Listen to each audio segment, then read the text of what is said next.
საღამო მშვიდობისა Open Mediis ეთერში ქართულენოვანი ამბების დროა და მე ანა ტანდარიანი გახლავართ. სომხეთის ანტიკორუფციულმა სასამართლომ ტაშის ჯგუფის დამფუძნებელ სამվել კარაპეტიანს პატიმრობა კიდევ 2 თვით გაუხანგრძლივა. დაცვის მხარე გადაწყვეტილებას ალოგიკურს უწოდებს და მის სააპელაციო სასამართლოში გასაჩივრებას გეგმავს. ადვოკატების შეფასებით ეს ფაქტი კიდევ ერთხელ ადასტურებს, რომ სომხეთში სასამართლო არ არსებობს. გადაწყვეტილების მიღებამდე 1 დღით ადრე კარაპეტიანმა პატიმრობიდან ახალი პოლიტიკური ძალის შექმნა დაანონსა. მისი მოძრაობა ჩვენებურად აგვისტოს ბოლოს დაიწყება. ცნობისათვის სამվել კარაპეტიანი 2 თვის წინ სომხური ეკლესიის მხარდამჭერი განცხადების გაკეთებიდან რამდენიმე საათში დააკავეს. თავდაპირველად მას ბრალი ხელისუფლების ხელში ჩაგდებისკენ მოწოდებაში ედებოდა, მოგვიანებით კი ბრალდებას ფულის გათეთრების, გადასახდებისაგან თავის არიდებისა და თაღლითობის ორგანიზების მუხლებიც დაემატა. ამავე პერიოდში სომხეთის ხელისუფლებამ მისი კუთვნილი კომპანია სომხეთის ელექტროქსელების ნაციონალიზაციის პროცესი დაიწყო. ყირგიზეთში ევრაზიული მთავრობათა შორისი საბჭოს სხდომა გაიმართა, რომელშიც სომხეთის დელეგაციას ვიცე-პრემიერი მეჰერ გრიგორიანი ხელმძღვანელობდა.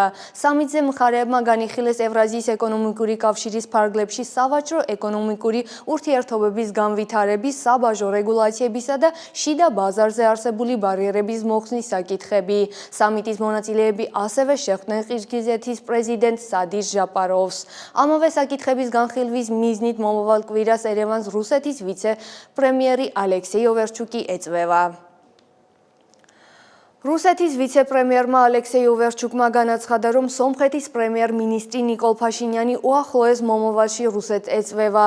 ამასთან ოვერჩუკი თავად გეგმავს მომავალ კვირას ერევანსა და ბაქოში ვიზიტებს. ერევანში ვიზიტის მიზნად ევრაზიის ეკონომიკური კავშირის ფარგლებში თანამშრომლობის საკითხები სახელდება, ხოლო ბაქოში ვიცე-პრემიერი სამხრეთ კავკასიაში სატრანსპორტო კომუნიკაციების გამოლკვის საკითხებს განიხილავს. ამავე კონტექსტში ოვერჩუკმა განაცხადა, რომ რუსეთი მხარს უჭერს სომხეთს პროექტ ტრამპის გზის შექმნაში.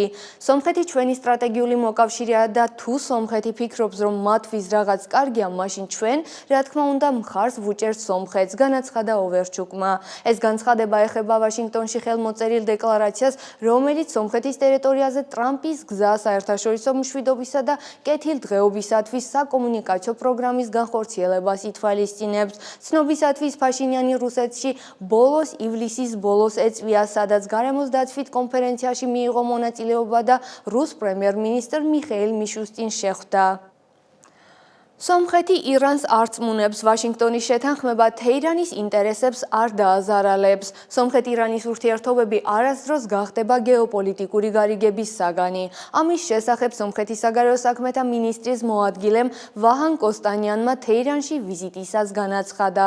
სააგენტო ირნასთვის მიცემულ ინტერვიუში კოსტანიანმა აღნიშნა, რომ ვაშინგტონში მიღწეული შეთანხმებისას ერევანმა თეირანის მგრძნობიარე წერტილები გაითვალისწინა. მე აქ იმ გზავნილით ჩამოვედი, რომ სომხეთმა გაითვალისწინა ირანის მოსაზრებები და რომ ეს მგრძნობიარე წერტილები გათვალისწინებულ იქნა სატრანსპორტო კავშირის პროექტის შესახებ წინასწარ მოლაპარაკებებში. ტრამპის პროექტის ზოგიერთი დეტალი უკვე გადაწყვეტილი და შეთანხმებულია. მე ისინი ირანულ მხარეს ვაცნობე და მზად ვარ საჯაროდ განვაცხადო მათ შესახებ. იგეგმება სომხეთში კომპანიის რეგისტრაცია, რომლის აქციებიც გადანაწილდება სომხეთსა და შეერთებულ შტატებს შორის, მაგრამ ეს არ ნიშნავს შეერთებული შტატების ყოფნას რეგიონის უსაფრთხოების სფეროში. ჩვენ გვესმის, რომ ეს ირანული მხარის ერთ-ერთი მთავარი შეშფოთება იყო და ვფიქრობ, რომ ის გაქარწყლდა.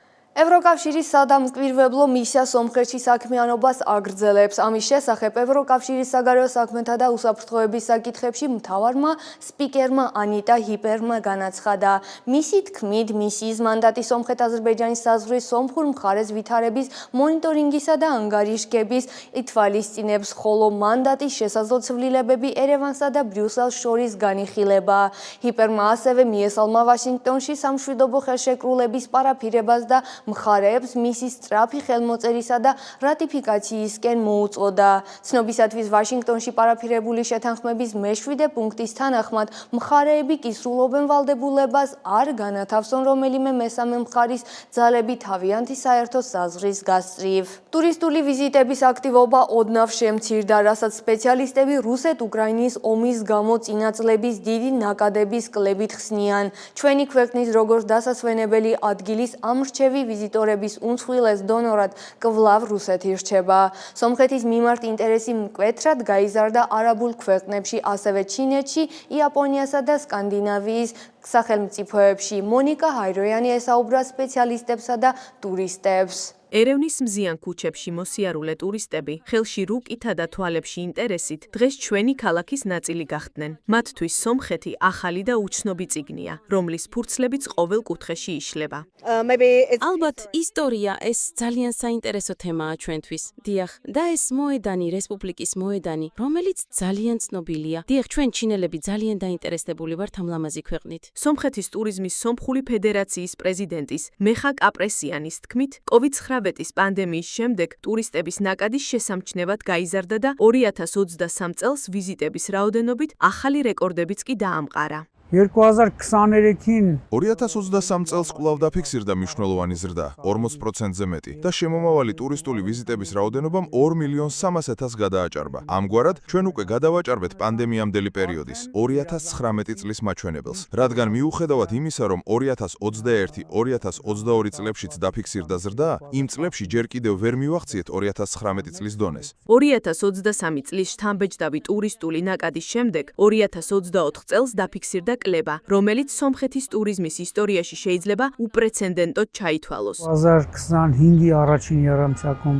2025 წლის პირველ კვარტალშიც დაფიქსირდა კლება, ხოლო ნახევარი წლის შედეგებით დაფიქსირდა დაახლოებით 4.1%-იანი კლება, გასული წლის იმავე პერიოდთან შედარებით. და რით არის განპირობებული სომხეთში ტურისტების ნაკადის შემცირება? სპეციალისტი ასახელებს მიზეზებს. პირველ რიგში რეგიონის გეოპოლიტიკური ვითარება. ასევე ის, რომ არაერთ ქვეყანაში სომხეთი მცდარად არის წარმოდგენილი, როგორც არაუსაფრთხო მიმართულება. չնայած նրան, որ շատ მიუხედავად იმისა, რომ მრავალ ავტორიტეტულ, არაოფიციალურ და არასახამწიფო გამოცემებში სომხეთი მუდმივად შედის პირველ ათეულში, ზოგჯერ კი პირველ სამეულში, როგორც მსოფლიოს ერთ-ერთი ყველაზე უსაფრთხო და მიმზიდველი ქვეყანა, ოფიციალურ საიტებზე წითელი ხაზებით წარმოდგენა არსებითად თავის უარყოფით გავლენას ახდენს. დაფიქსირდა მნიშვნელოვანი, ზოგ შემთხვევაში კი არასაჭირო ფასების ზრდა.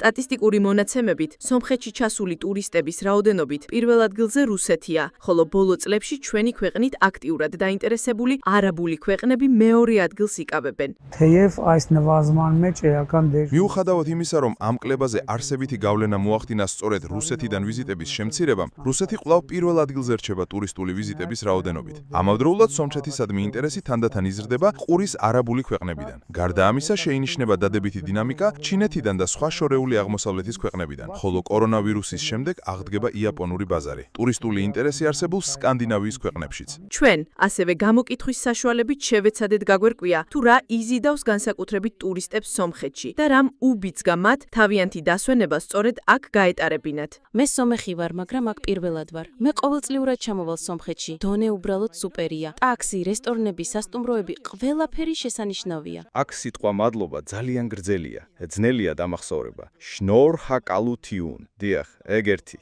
დიახ. ასე რომ ჩვენ ახლა უბრალოდ ვამბობთ მერსი. ჩვენ გვიყვარს ოჯახით სომხეთში ჩამოსვლა და უბრალოდ ერევნის აღმოჩენა, გემრიელი საჭმელების ჭამა და ღამით ზეირნობა. არა, უბრალოდ ცოტა ნიავი შესანიშნავი იქნებოდა, რომ ცოტა გააგრილოს ამინდი, მაგრამ მაინც შესანიშნავია. მე მსმენოდა, რომ სომხეთი შესანიშნავი ადგილია, ძალიან კარგი ქვეყანა, ბევრი კურორტით და ძალიან ლამაზი ბუნებით და გემრიელი წყლით და ძალიან კარგი ხალხით. დიახ, ეს ძალიან მნიშვნელოვანია, რომ ხალხი ძალიან კარგია. კიდევ რა არის საჭირო დასვენებისთვის? ძალიან კარგი ქალაქია, ქვეყანა, კარგი ხალხი, შვიდი ხალხი. ექსპერტების თქმით, უკვე დღეს აუცილებელია ვიფიქროთ ინვესტიციებსა და ინფრასტრუქტურის განვითარებაზე, რათა მზარდი მოთხოვნა პრობლემებად კი არ იქცეს, არამედ შესაძლებლობებად და სომხეთმა შეძლოს თითოეულ ვიზიტორს მზად, კომფორტული და ხარისხიანი მომსახურებით დახვდეს. ეს იყო ყველაფერი, რისი გაზიარებაც გვინდოდა ამ დროისთვის. გამოიწერეთ ჩვენი გვერდები სოციალურ მედიაში ყველა პლატფორმაზე და არ დაგავიწყდეთ გამოწერა ჩვენი ქართულენოვანი YouTube არხისა. მადლობა ყურადღებისათვის და გემშვიდობებით.